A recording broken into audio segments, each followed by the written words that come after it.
yang dikasihi oleh Tuhan Yesus, membaca kitab 1 Samuel pasal 24 sampai 16, kita diperhadapkan dengan pergumulan hidup dan tantangan, juga terpancing untuk melakukan tindakan kejahatan. Berbagai upaya dilakukan Saul untuk menghancurkan, bahkan berniat untuk membunuh Daud. Karena itu Saul terus mengejar Daud kemanapun Daud pergi, dan bahkan telah mempersiapkan 3.000 orang pilihannya dari Israel untuk mencari Daud. Setelah sampai di tujuan, Saul masuk ke goa hendak membuang hajat. Sedangkan Daud dan anak buahnya duduk tepat di belakang gua itu. Lalu berkatalah orang-orangnya kepada Daud, "Telah tiba hari yang dikatakan Tuhan menyerahkan musuhmu ke dalam tanganmu.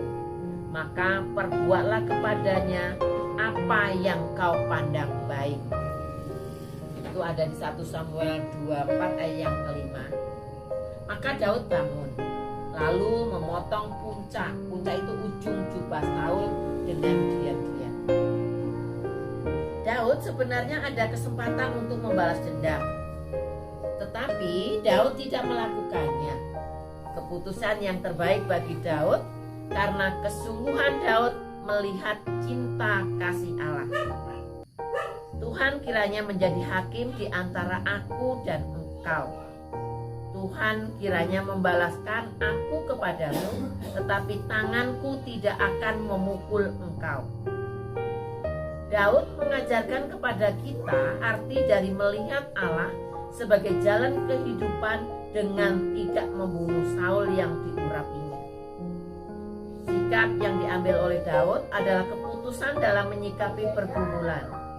Daud telah mengimani bahwa pembalasan itu bukan hak kita, tetapi Tuhan Allah yang punya kuasa.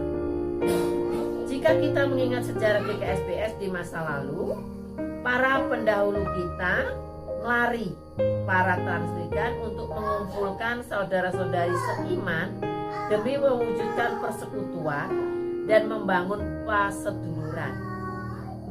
Ketika kita sudah bersatu dan bersama, hendaklah di antara kita saling menghormati satu dengan yang lain. Menghormati orang yang diurapi Tuhan, para pemimpin. Jangan menaruh dan menyimpan dendam serta membalas kejahatan dengan kejahatan kepada sesama, seperti yang tertulis, "Hakkulah dendam dan pembalasan." Ada di Ulangan 32 ayat 35.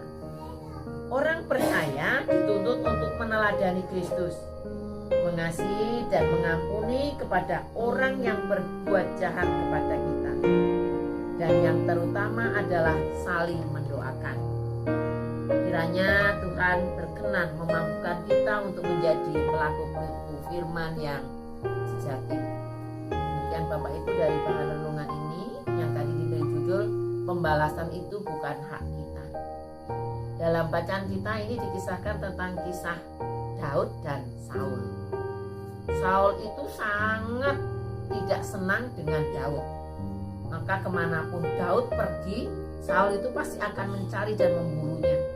Bahkan Saul itu juga mencari, mempersiapkan orang-orang pilihannya untuk membantu mencari Daud.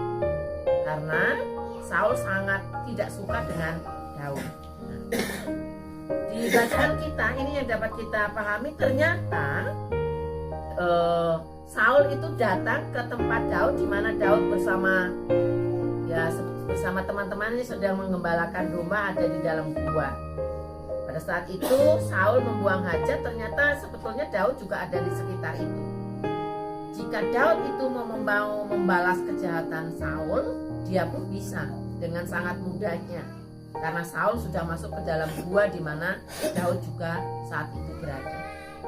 Tetapi Daud tidak melakukan hal itu.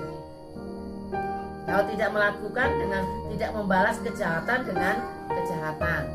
Tetapi yang dilakukan oleh Daud, dia hanya memotong ujung dari jubah Saul. Tidak melakukan membalas kejahatan dengan kejahatan. Kenapa hal itu dilakukan? Karena Daud memahami bahwa Allah pasti akan berbuat yang terbaik untuk semuanya. Yang akan membalaskan semuanya adalah Tuhan Allah sendiri. Jadi kita tidak boleh membalas kejahatan dengan kejahatan, tetapi mari kita serahkan semuanya itu kepada Allah.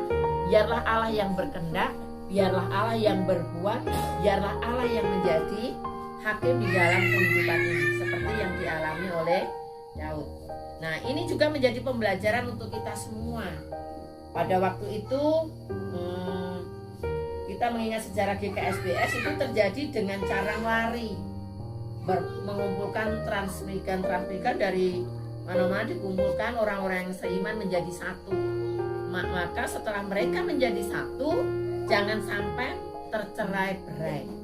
Jangan lagi ada dendam, jangan lagi ada kejahatan dibalas dengan kejahatan. Tetapi hendaklah kita serahkan semuanya itu, Tuhanlah nanti yang akan membalasnya.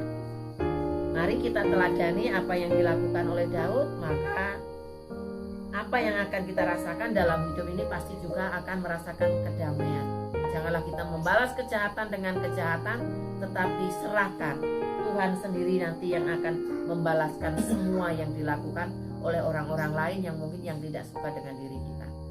Serahkan seluruh kehidupan kita, apa yang terjadi di dalam kehidupan kita dengan Tuhan.